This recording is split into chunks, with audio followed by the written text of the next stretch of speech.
Thanks very much for joining us. Our tax reforms will make it easier for Australians to buy their first home, and they'll cut taxes for every Australian worker.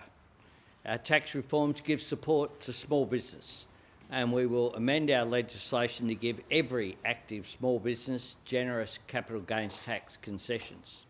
Our tax reforms will give better alignment for income earned from work with income earned from assets and wealth. Most Australians have nothing to sell but their time, nothing to give but their hard work. And that's how they earn an income. That's how they put food on the table. And we want those people, those hard-working Australians, to have the opportunity to own their own home.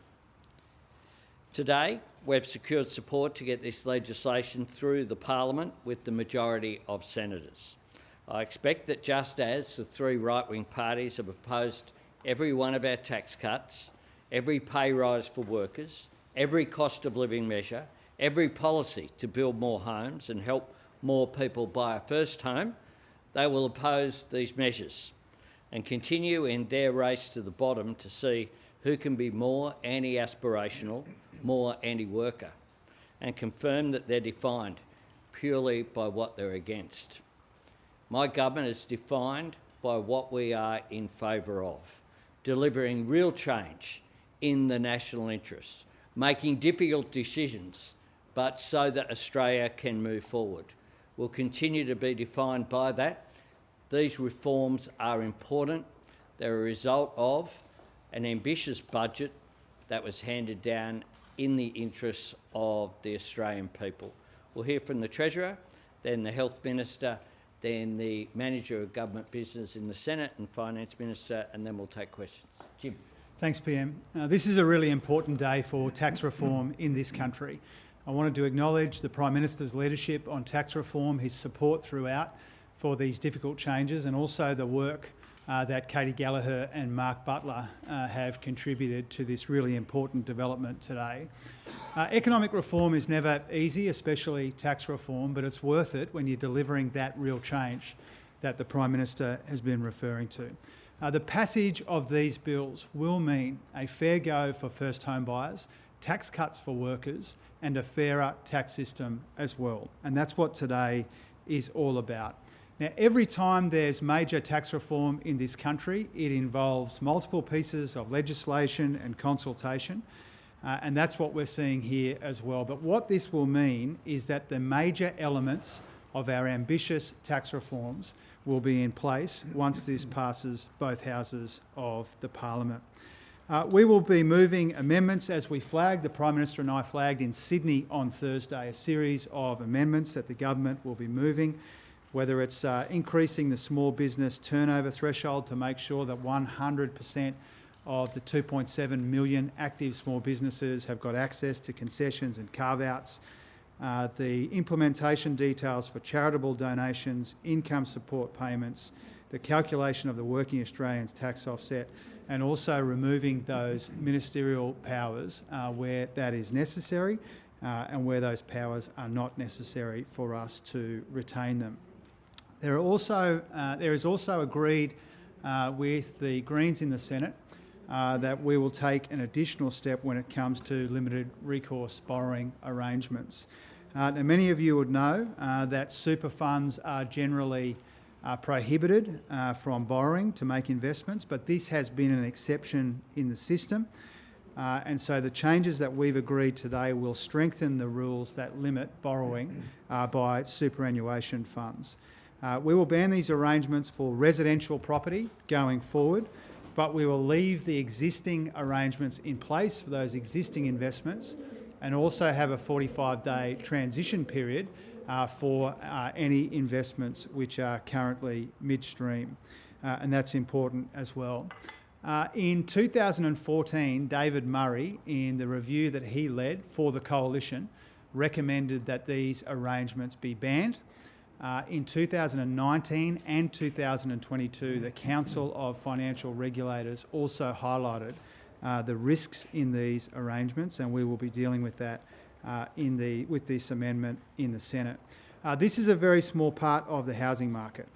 SMSFs, for example, are less than 1% of total residential property borrowing and less than 0.5% of new residential borrowing each year, so a small part of the market. Now, this is an important change in its own right, but it also reflects the realities of a Senate where nobody has the numbers on their own, and that's why we are willing to support these arrangements today, the changes to these arrangements today. I'll hand you to Mark and then to Katie. Thank you, Jim. Thank you, Prime Minister, and to Katie for the work that's been undertaken. Obviously, alongside this landmark tax reform package, the other major element of this year's budget was a comprehensive package to get the NDIS back on track and secure it for the long term.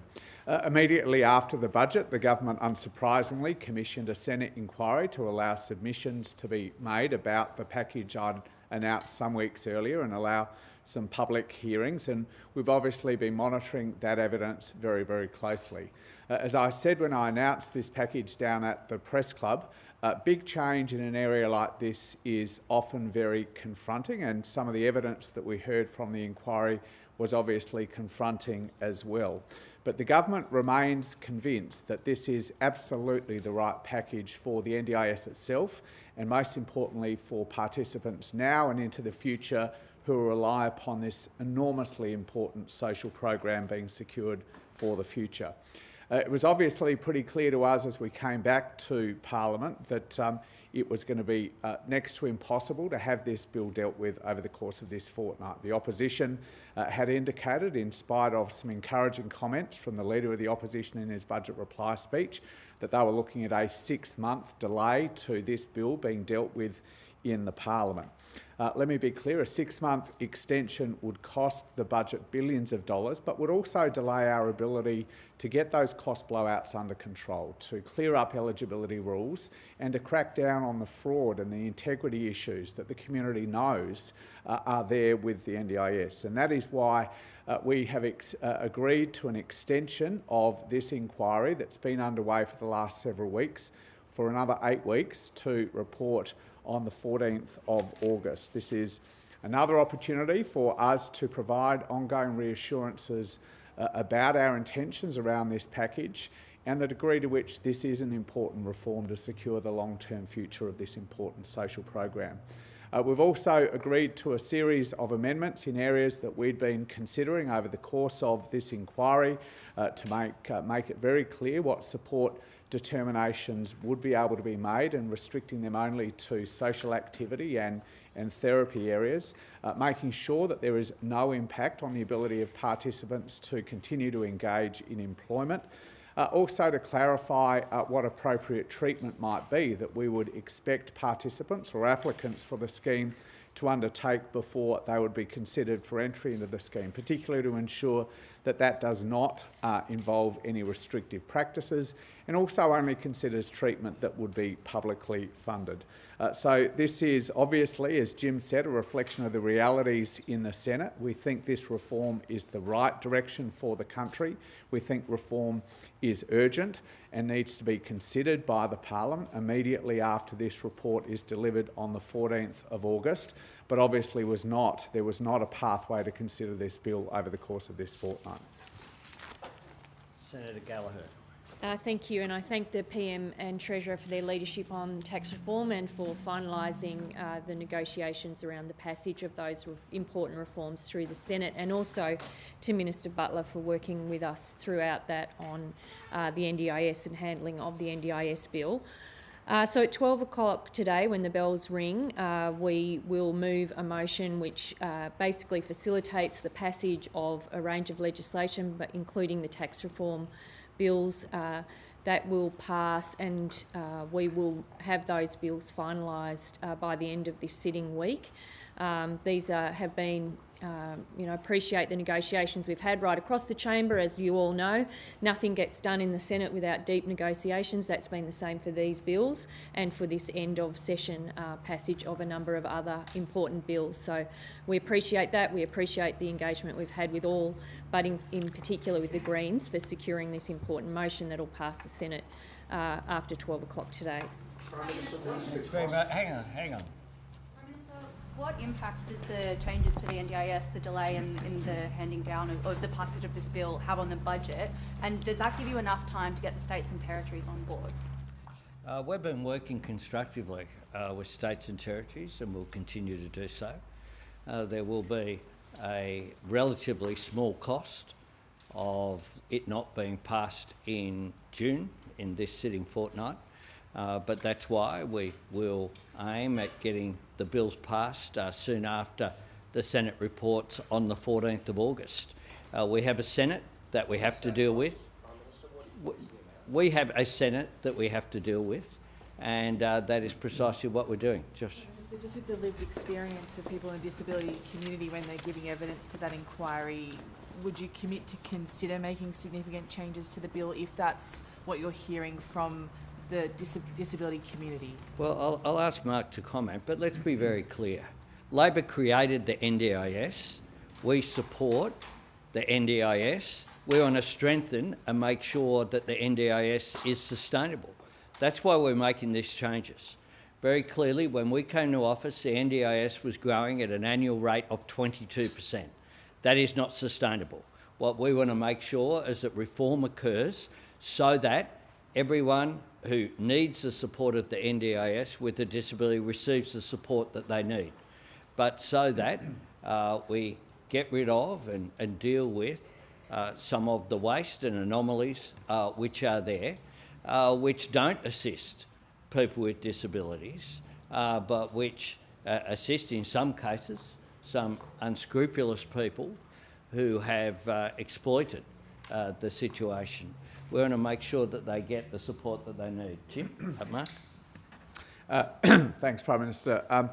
Obviously, our entire approach to the NDIS, including the reform package, has people with disability right at the centre. I mean, that has been the central philosophy of this scheme. And while the inquiry is going on, Jenny McAllister, I and many members of government are obviously engaging with people with disability to help to explain the government's reasoning behind this package and to dispel some of the misapprehensions about what it's going to mean for participants. And the extra 8 weeks of the hearing will provide us with more opportunity to do that.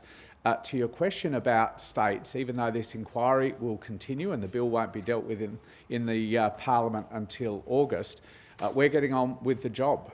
We're continuing to do work with states. There was a disability ministers meeting on Friday that was very productive and very constructive.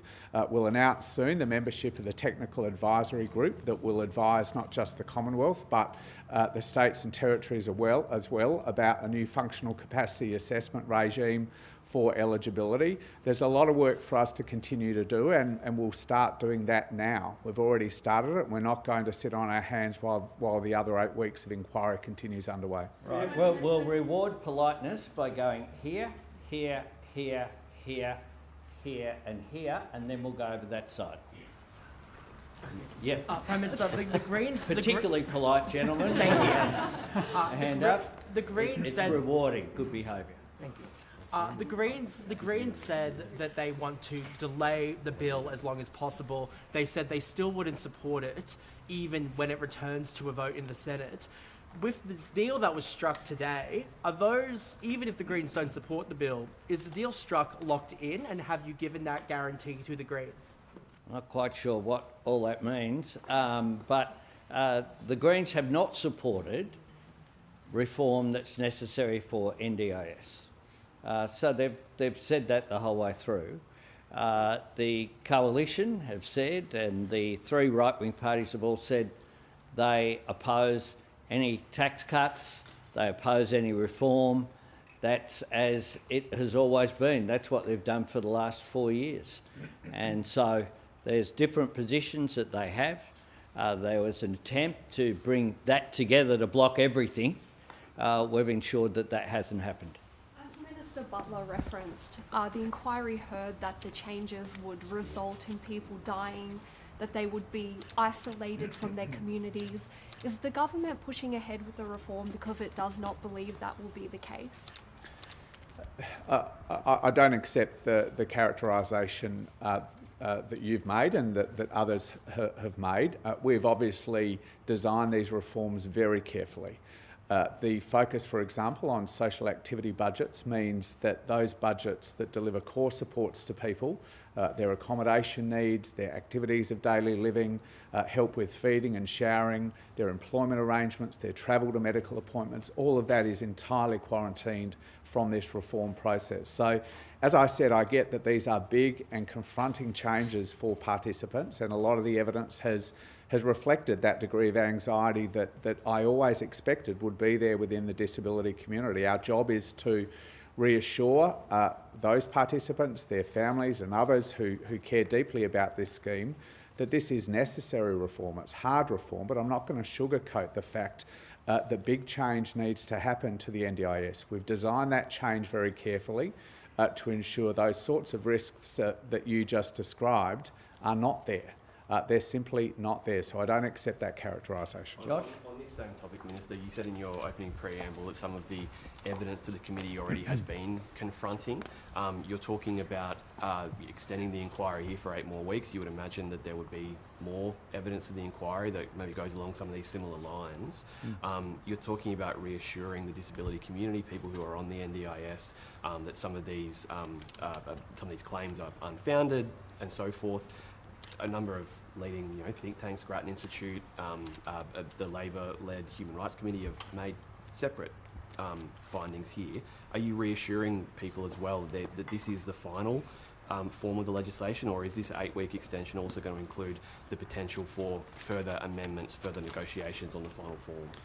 Look, as I've said before, the direction of travel here that I announced at the Press Club, I'm convinced is the right package of reforms. I mean, there are some minor changes at the edges that we've already announced over the course of this morning to particularly clarify our intention and to provide reassurance to people about what is going to change and what is not going to change. But I'm utterly convinced that the package of reform that we worked on for months, frankly, here in government and through the Expenditure Review Committee led by the 3 colleagues with me, is the right package of changes. Why are so many leading organisations, so many experts in this field disagreeing with that assessment?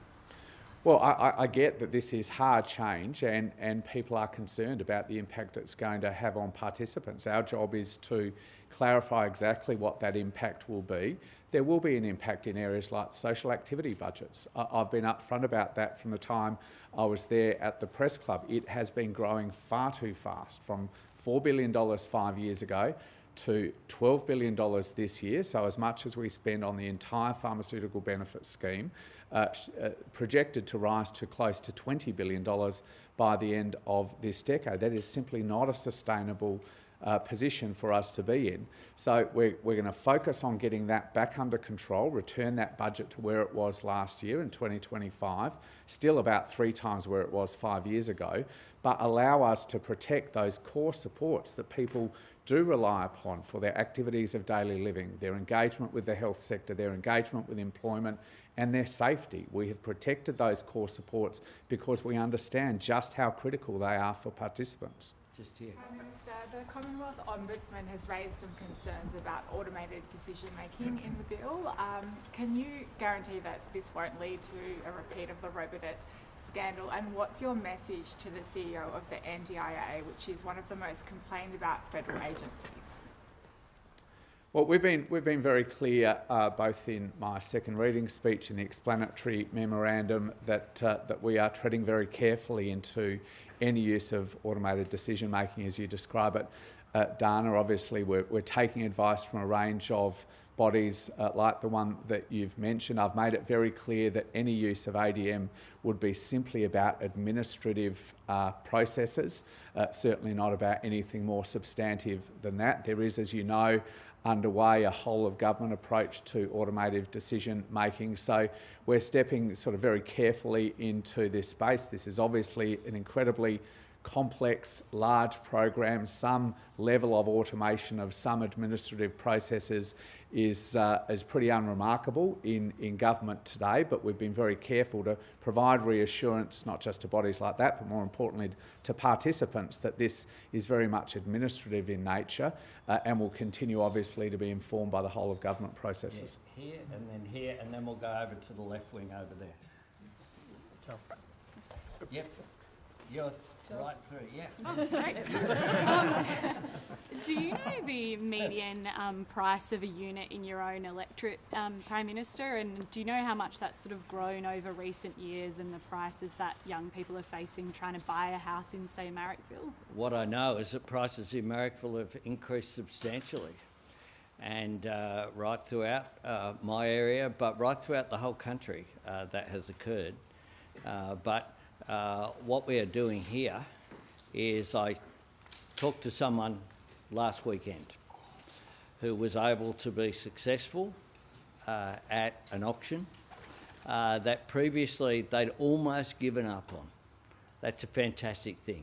That's what these reforms are aimed at doing. They paid. You didn't. That's what they're aimed at. Well, it's not to me to disclose how much individuals sure, pay for homes. It's nearly $1 million. Do you think that should come down? It's nearly $1 million.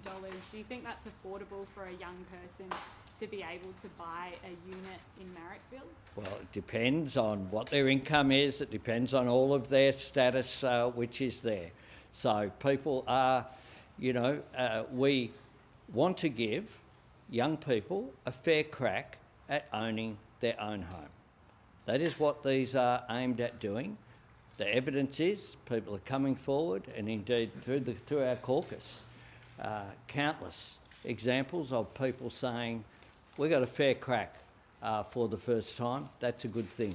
That's sort of a related note. We are seeing auction clearance rates at the lowest they've been in years in Melbourne and Sydney. We're seeing some property prices fall. That is concerning for older Australians who are looking to sell in the near term to fund their retirement. Were you anticipating that property prices would fall, and what can you offer to those people looking to sell and retire on their earnings in the near term of assurances for them? Yeah, thanks, Mel. Well, the Treasury assumption in the budget is that house prices will continue to grow, but about 2% more slowly than they would otherwise.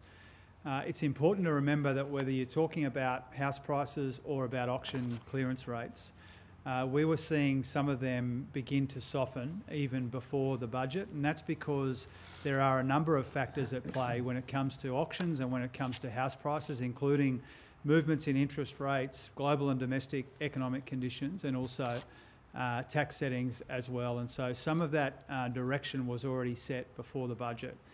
Our goal is to make sure that there are more affordable options for more people, particularly young people, to get a toehold in a housing market which has been too difficult for too long. We're not targeting a particular percentage or a particular price outcome. Our goal, as the Prime Minister said, is to stop subsidising people who go to auctions and compete against and beat first home buyers. For too long now, first home buyers have been squeezed out of a market which is becoming more and more difficult for them. And that's the motivation behind the contested and contentious changes that we will pass through both Houses of Parliament this week. Jacob? Jacob? That would be the third ABC question in a row, Prime Minister. There'll be a riot. Whatever. Pigeons won't be your only risk. Given some of the poor old SBS won't be here, some people have said, so A question actually for the Treasurer. What's the fiscal impact of the super change that you've agreed to today? And if this was such an important loophole that people were going to take advantage of, why didn't you close it when you announced the budget package on the 9th? Yeah, a couple of things about that, Jake. This is a worthy change, an important change, but it also reflects the realities in the Senate. Nobody's got a majority on their own, and so we engage in these negotiations. Again, I thank particularly Katie and Anthony for that. When it comes to the fiscal impact, we anticipate something like a $50 million positive impact over the forward estimates. But we will square that away properly in the usual way in the mid-year budget update. You would be aware, and others would be aware, that we have supported different versions of this in the past. We took seriously the recommendation from David Murray, hardly a kind of a scorched earth revolutionary, left-wing revolutionary, who said in 2014 that we should ban these. We've examined those recommendations before, and from the Council of Financial Regulators, and so we think this is an important change in its own right. It's a little bit different to the proposal that we took to the 2019 election. In 2019, we were applying it more broadly, on this occasion just to residential property. So a different proposal with similar objectives, and a worthy proposal which reflects the realities of the Parliament. Katina, Greg, Phil, along. We daren't give Claire a question. That'll really upset the ABC. Have had a fair go here.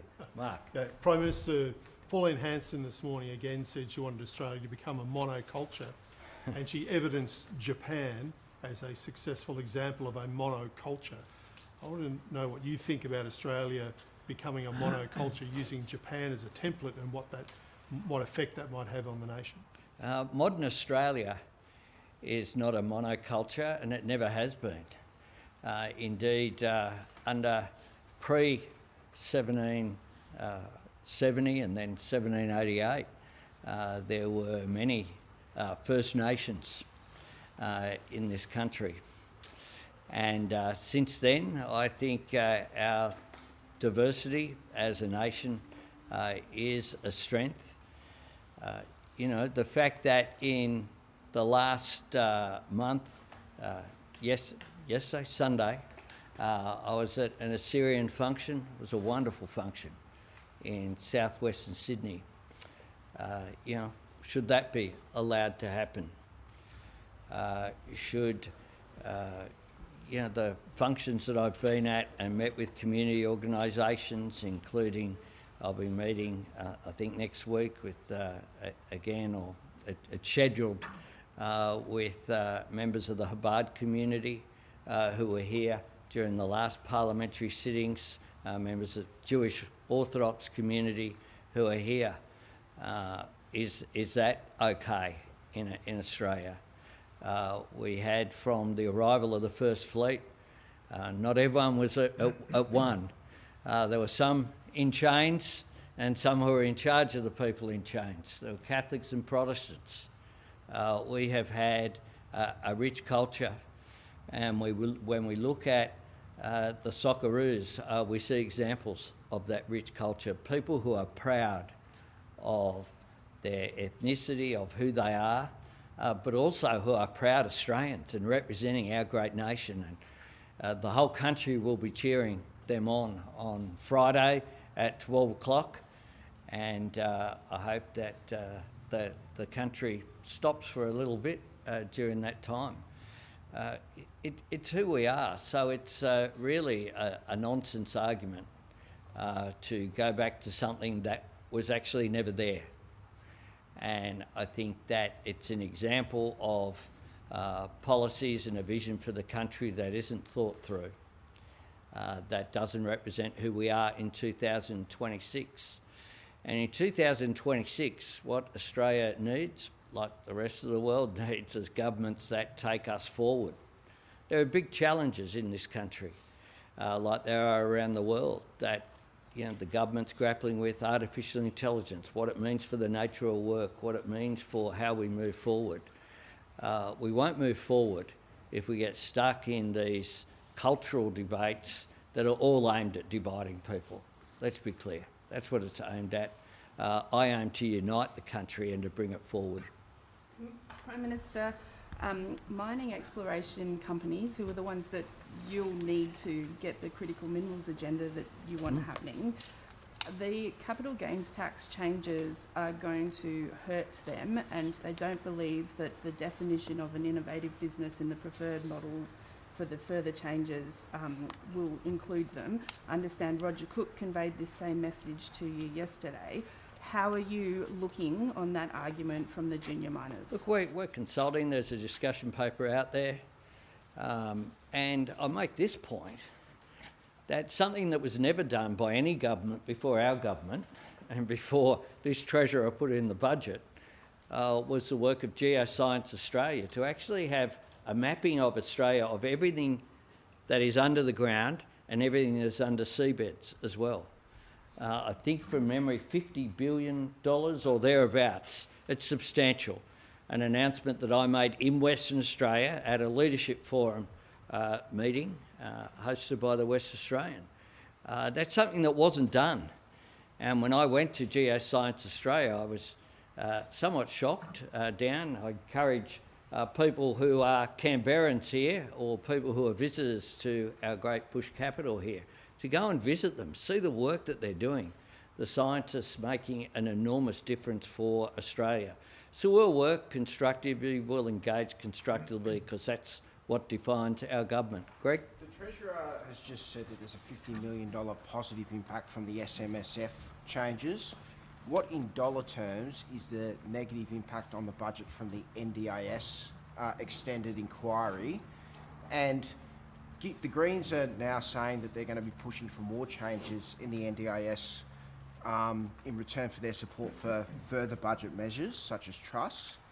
Is it problematic that you've banked in these savings to the NDIS based on an announcement when the realisation of them is actually uncertain? Not at all. What we have is presented down a budget. I'll ask Mark to go through some of the specifics, but we've handed down a budget in the context of we know we have to get things through the Senate.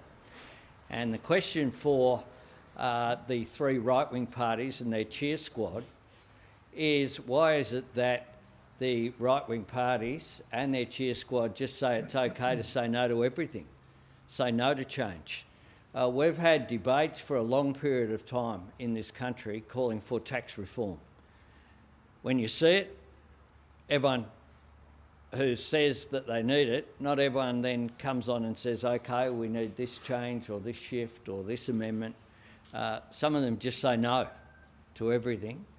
That's not our approach. We work things through constructively. We're confident that the NDIS reforms is also a test for Angus Taylor. It's a test for the other right-wing parties here who say that they support reform, who say that they support savings and responsible fiscal policy. This is a guy who went to the last election calling for, which if they had been elected, there would have been higher budget deficits and higher income taxes. So this is a test for them to see if they'll break with where they've been. Mark? Yeah, thanks, Prime Minister. It was not unusual for us to announce the package before legislating it, and we did that very deliberately. We wanted participants particularly to have the opportunity, separate from the frenzy of budget week, to be kind about it, to have the ability to analyse what we were proposing and to engage with us about it. So pre-announcing it is not unusual. I think it was the right thing to do. The big changes that will yield savings don't commence until the 1st of October. There are some changes that we had intended to start relatively soon, 7 days after royal assent. Obviously, they'll be impacted by this delay until August.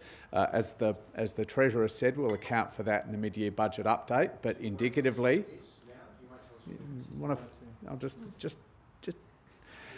indicatively, we expect that to be in the order of a few $100 million, but that number will be reported in more detail in the mid-year budget review. As I said, over the course of the coming 12 months of 26-27, we'd expect the savings to be very significant, but that really starts on the 1st of October. So if this bill is able to be dealt with in August, we're very confident we're on track to deliver the savings that the Treasurer announced in Budget Week. And more importantly, we're on track to deliver the changes that this scheme needs. And we're not going to sit on our hands while this 8-week extension of the inquiry happens. As I said, we're going to continue to do the work to deliver the reforms that I announced.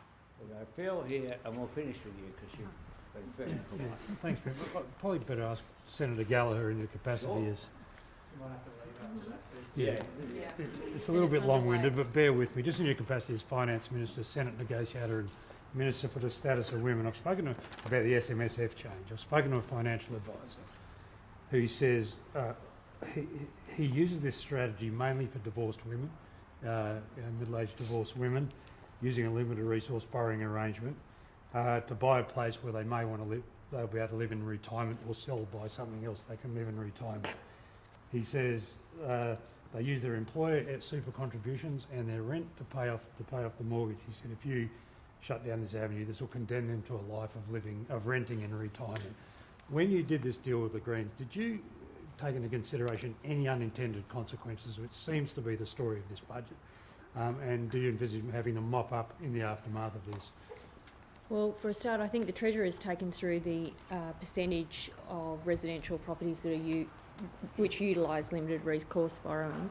On the front, so it's a very small percentage. On the issue of women who are, having to re-establish themselves post-marriage breakdown, I think have a look right across government at all the steps that we've put in place over the last 4 years to ensure that women's economic security is centre of our decision making in the budget. In every single budget we have done that, and we will continue to do that because it is an issue for older women who find themselves out of marriage breakdown, low assets, difficult relationships to navigate.